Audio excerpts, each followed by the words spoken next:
बात करेंगे कि हम अपने अप्रैल सेशन का प्रिपरेशन कैसे करें। अप्रैल सेशन जेई मेंस का प्रिपरेशन कैसे करें। तो सबसे पहली बात कि वी ऑल नो दैट कि हमारे जेई मेंस जनवरी सेशन के रिजल्ट आ चुके हैं। कुछ लोग तो खुशियाँ मना रहे हैं, कुछ लोग थोड़े टेंशन में हैं और कुछ लोग बहुत ज़्यादा वॉरिड हैं। ठीक, तो कैसे हमें प्रिपरेशन करनी है उसको जानने से पहले मैं अपने बारे में बता देती हूँ। आई एम श्रुति और मैं जेई मेंस दे चुकी हूँ। मैंने जेई क्लियर किया था और मैं एक स्टेट गवर्नमेंट कॉलेज में हूँ। तो वीडियो को अब हम शुरू करते हैं। ठीक, तो इस टाइम पे हमारे पास सिर्फ 1 महीने का टाइम है for our April session examination. ठीक, अगर मैं बिना किसी चीज़ को सुगर कोट किए हुए, बिना एक्स्ट्रा ड्रामा के मैं आपको सीधे सीधे बात बताऊं तो इस टाइम पे पैनिक तो हर कोई हो जाता है, बट आपको पैनिक नहीं होना है। क्यों नहीं होना है?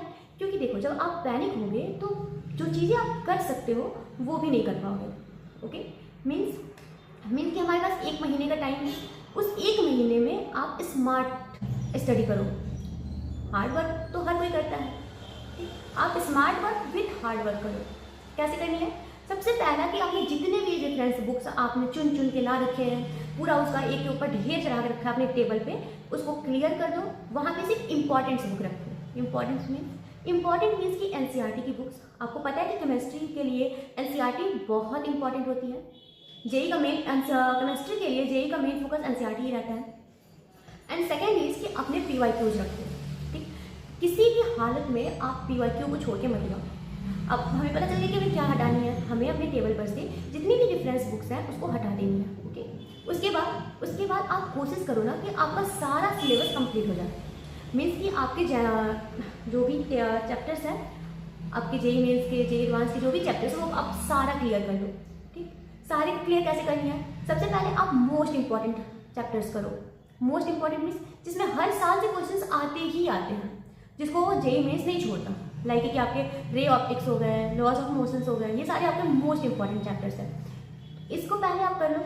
देन जो थोड़ा कम इंपॉर्टेंट हो, जिसमें से क्वेश्चन आते हैं, आने के चांसेस थोड़े कम होते हैं लेकिन उसमें से आते भी हैं, वो वाले चैप्टर्स करो। उसके बाद वैसे चैप्टर्स करो जो कि कभी आते हैं कभी नहीं आते। और उसके बाद क्या करनी है? आप अपने लेक्चर्स पूरा कंप्लीट कर लो, अपने आप को सिलेबस पूरा कंप्लीट कर लो। उसके बाद आप अपने पीवाईक्यू सॉल्व करो। ठीक, अभी आपके पास इतना टाइम नहीं है कि आप रेफरेंस बुक करो, और आप रेफरेंस बुक भी छूना भी मत। क्यों? क्योंकि इस टाइम पे अगर आप बहुत ज़्यादा कुछ करने की कोशिश करोगे ना, तो जो मैंडेटरी चीज़ें हैं जो आपको करनी चाहिए वो भी नहीं कर पाओगे, और फिर अप्रैल में भी वही हो जाएगा जो हमने जनवरी में कर रखा है। ठीक, तो वो सब हमें निगलेक्ट करनी है। हमें सिर्फ अभी स्मार्ट तरीका करना है, स्मार्ट तरीका से प्रिपरेशन करनी है। और सेकेंड इज कि हमें अपनी पीवाईक्यू सॉल्व कर लिए। अब हम क्या कर देंगे? अब हमें मोस्ट ऑफ द टाइम ना रिवीजन करना है। आप अपने नोट्स को रिवाइज करो। नोट्स को रिवाइज करने के लिए आपको शॉर्ट नोट्स बनाने ही पड़ेंगे।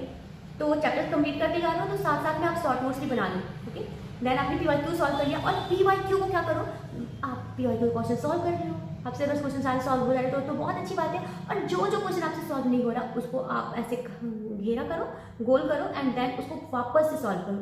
और एरर लॉग जरूर बनाना। ठीक, एरर लॉग कैसे बनाते हैं? एरर लॉग मीन्स कि जो हमें क्वेश्चंस नहीं आती उसे लिखते हैं। एंड इसको कैसे बनाते हैं एरर लॉग, उसके लिए मैं नेक्स्ट वीडियो को बनाऊंगी। But for the time being आपको एरर लॉग बनानी है, उसे भी रिवाइज करनी है, और आपको अपने शॉर्ट नोट्स भी रिवाइज करनी है, अपने पीवाईक्यू जो आपसे नहीं हुए उसे भी रिवाइज करनी है। ओके, अब क्या करना है? अब हमें बस इतना ही। अब सबको समरी करते हैं जल्दी से। सबसे पहले क्या बात करनी है आपको? अपने डेस्क को पूरा खाली कर दो। बस वहाँ पे मैंडेटरी चीज़ें रखो। वहाँ पे एक भी आप रेफरेंस बुक मत रखना, क्योंकि लास्ट में आते आते हर कोई आपको यही कमांड करेगा कि आपको रेफरेंस बुक नहीं छोड़नी है। ठीक, रेफरेंस बुक नहीं छोड़नी है। आप क्या करो? आपने जहाँ से भी ऑनलाइन क्लासेस ले रखे हो वहाँ पे ऑनलाइन क्लासेस करो, सारी लेक्चर्स कंप्लीट करो। देन अपने मॉड्यूल्स को से सॉल्व करो। देन अपने शॉर्ट नोट्स बनाओ, उसको डेली बेसिस पे रिवाइज करो, और अपने पीवाईक्यूज को सॉल्व करो। और उसमें जो आप क्वेश्चन नहीं आते उसको भी एरर लॉग में डालो और उसको रिवाइज करो। बस इतना करने पे ना बच्चा जेई मेंस क्लियर कर सकता है। ठीक, हर बच्चा जो टॉपर होता है ना वो भी यही सब फॉर्मूला यूज़ करता है। ओके, आप भी इतना करो, इतना मोर देन सफिशिएंट है और गुड रैंक और गुड परसेंटाइल अचीव करने के लिए। ओके, और आज के लिए बस इतना ही।